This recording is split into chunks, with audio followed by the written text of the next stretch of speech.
Every neighborhood has its rules. Some are meant to protect, some to control. At first glance, Cedar Valley looked like a dream. Manicured lawns, peaceful parks, families laughing under golden sunsets. But beneath the perfect surface, something was festering. Power in the wrong hands. Fear disguised as order. I came here looking for a fresh start for peace. I never expected a simple family barbecue would spark a rebellion. I never thought I'd have to stand against the very people sworn to protect this place. But when you threaten my family, when you trample over what's right, you leave me no choice. This isn't just a story about homeowners and rules. It's a story about what happens when good people refuse to stay silent. The scent of grilled burgers filled the warm afternoon air as Nathan Parker flipped a patty with one hand and raised his beer in a salute to his family with the other. After years of deployments, endless courtrooms, and long stretches away from the people he loved, he had finally found his piece of heaven. A modest home in the heart of Cedar Valley. The neighborhood was picture perfect. Manicured lawns, tree-lined streets, neighbors who waved from their porches.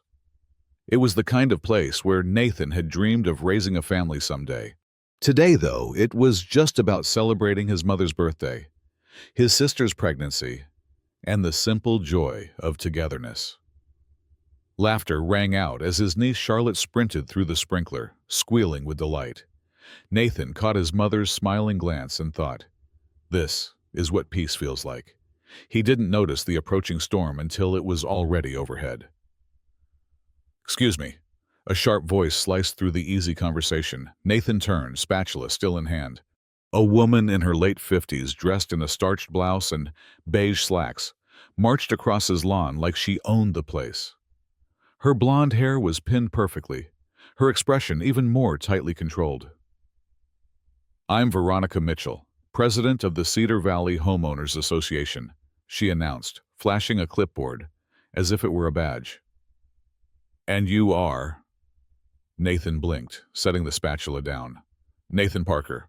I moved in about 3 months ago." "We're just having a small family barbecue." Veronica's eyes narrowed as she scanned the gathering, pausing pointedly at his mother and sister. "Have these individuals been registered with the HOA as required under Bylaw 43? Nathan frowned. "Registered. They're my family. It's mandatory to submit a guest visitation form at least 72 hours in advance," she said, her tone icy. "Unregistered visitors are a violation." Nathan opened his mouth to respond, but was interrupted by his mother stepping forward, her voice calm but firm. "We're just visiting our son for his birthday." "Rules apply equally to everyone," Veronica snapped, scribbling furiously on her clipboard. "This is your first formal warning. 3 warnings result in monetary penalties and possible sanctions." Nathan's jaw tightened. "This isn't a hotel, it's my home." "And your home is part of Cedar Valley Estates," Veronica said sweetly, "which means it's subject to community standards for the good of all." The words sounded rehearsed, hollow. Nathan felt the muscles in his jaw clench, an old instinct from years of dealing with bureaucratic nonsense. From the patio, a chair scraped back. His father, Samuel Parker, stood and approached slowly, every inch the seasoned judge he once was, even in faded jeans and a casual polo. "I believe there's been a misunderstanding," Samuel said, his voice low and even. "We're family. We're not here to disturb anyone." Veronica's smile thinned. "Even family must abide by the rules, sir." Samuel studied her for a long moment, then nodded once. "Understood." Veronica handed Nathan a violation slip with a flourish and turned on her heel, striding back across the lawn as if she had achieved some noble victory. The backyard felt colder in her wake. Nathan noticed Charlotte huddling behind his sister, confused. "Am I in trouble for playing?" she whispered. Nathan crouched to her level, forcing a smile. "Of course not, sweetheart. You didn't do anything wrong." But as he hugged her tightly, a seed of unease planted itself deep inside him. Later that evening, after the candles were blown out and the kids were tucked into bed, Nathan sat with his father on the porch, nursing the last of their beers. She's dangerous, or Samuel said quietly. Nathan shook his head. She's just a control freak. Today it's registration forms, Samuel murmured. Tomorrow it's something worse. People like her, they don't know how to stop. Nathan looked out over his perfect street. The porches bathed in soft yellow light and wondered if he'd made a mistake moving here. He didn't know it yet, but Veronica Mitchell had already filed a second violation notice against him, and her war had only just begun. By Monday morning, the first official violation notice was taped to Nathan's front door, unauthorized visitors Class 2 infraction.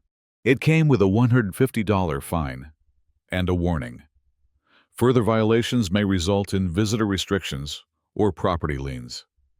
Nathan crumpled the paper in his fist, heart pounding with anger he hadn't felt in years, not since the days he stood in courtrooms watching petty tyrants hide behind fake rules and technicalities.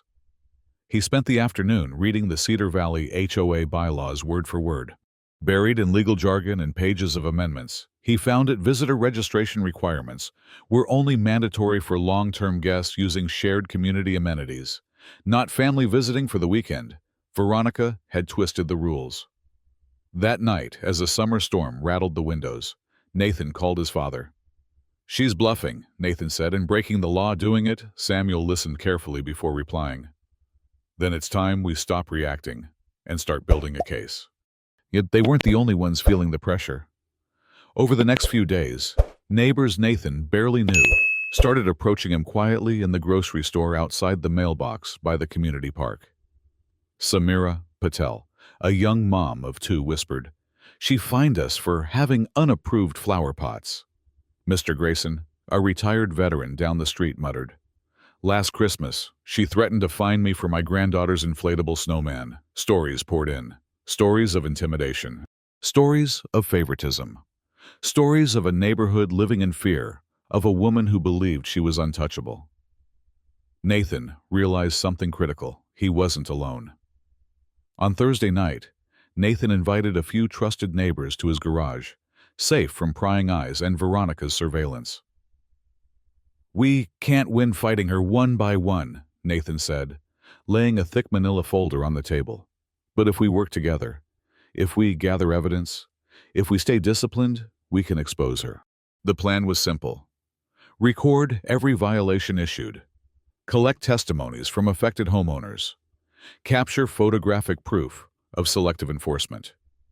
Review HOA financial reports for irregularities. "We're not looking for a fight," Nathan said quietly, meeting each person's eyes. "We're looking for justice." They named themselves the Silent Rebellion.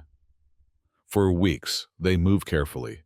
They kept conversations casual, never meeting in large groups. They shared encrypted notes, documented every suspicious action, and stayed alert. But Veronica wasn't blind. She sensed resistance building, though she couldn't yet see its full shape. She doubled down. New policies appeared overnight. Mandatory background checks for all visitors. Surprise, property inspections, scheduled without notice. Fines tripled for repeat offenses. It was no longer just harassment. It was warfare. Then came the tipping point. Nathan's sister Emily, 8 months pregnant, came to stay for a few days while her house underwent emergency repairs. One evening, she collapsed on the front porch, clutching her stomach. Early labor, Nathan rushed to load her into his truck.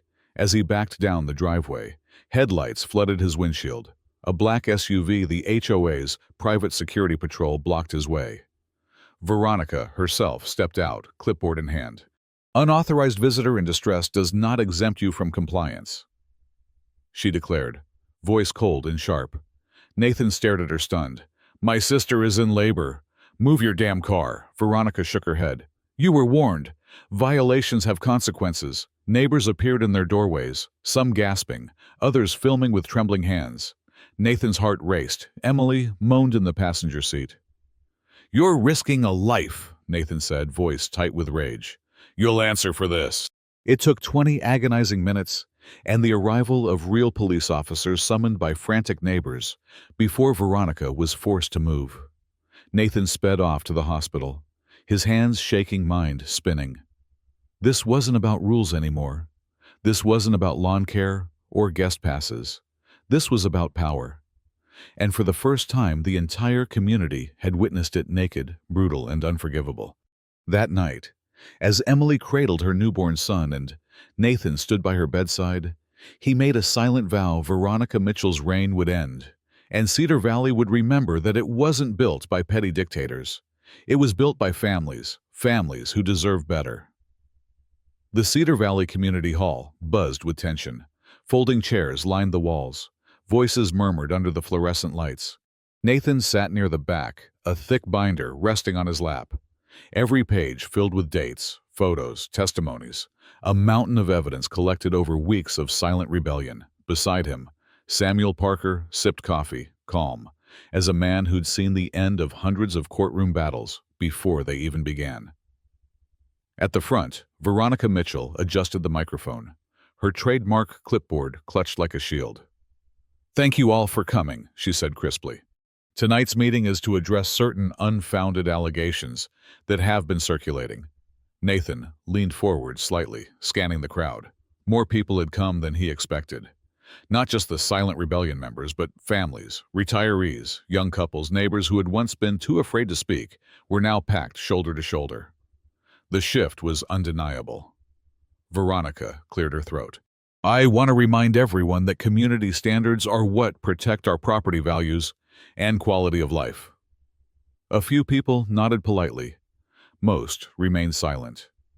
Then Samuel Parker rose from his seat, slow and deliberate.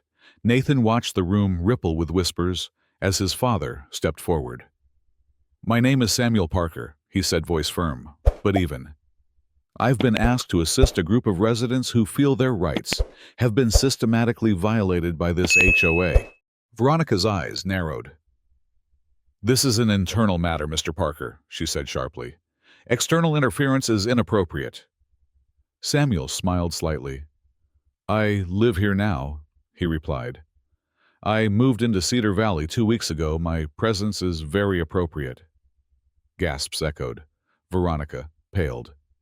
Without missing a beat, Samuel placed a USB drive into the community center's projector. The screen behind Veronica lit up with images. Photos of Veronica's patrols blocking ambulances.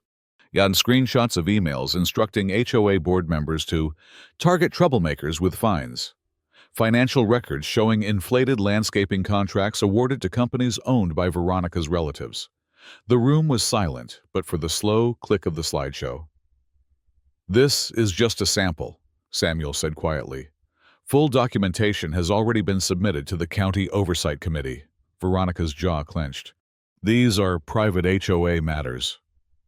"No," Nathan said, rising to his feet, voice carrying clear and strong. "These are matters of law, of ethics, and of basic human decency."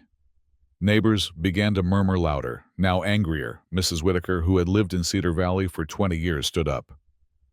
"You threatened to fine me for letting my grandson stay the night." Mr. Grayson slammed a cane on the floor. "You tried to evict the Patels for putting a swing set in their backyard." One by one, voices rose. "You lied about security threats. You covered up financial fraud. You endangered a pregnant woman." Veronica's mask cracked. She fumbled with her clipboard, desperate to regain control. "This is slander," she gasped. "None of you understand the responsibility of leadership." The back door opened. A woman in a tailored suit stepped inside, flashing a badge. "Veronica Mitchell," the woman called. "I'm Agent Ramirez with the County Fraud Investigation Division. I'm placing you under investigation for financial misconduct, obstruction, and abuse of authority." The room exploded. Some gasped. Others cheered outright. Veronica stumbled back, her clipboard clattering to the floor. Martin Keller, her right-hand enforcer, slinked away unnoticed. Samuel turned to Nathan, eyes twinkling. "Sometimes," he said quietly, "all it takes to bring down a tyrant is a little sunlight." Later that evening, as the community center emptied out into the cool Virginia night, Nathan stood alone by the flagpole. Breathing in the crisp air, neighbors clapped him on the back, shook his hand, thanked him. But Nathan felt none of the triumph he expected. Change was never just about tearing down. It was about what you built afterward. A soft voice pulled him from his thoughts. It was Mrs. Patel holding her daughter's hand. "Thank you," she said simply, "for giving us our home back." Nathan smiled, genuine and tired. "Thank you," he replied, "for fighting with me." Above them, the American flag fluttered in the breeze. Not as a symbol of perfection, but as a reminder, freedom isn't given, it's earned, and it's defended every single day.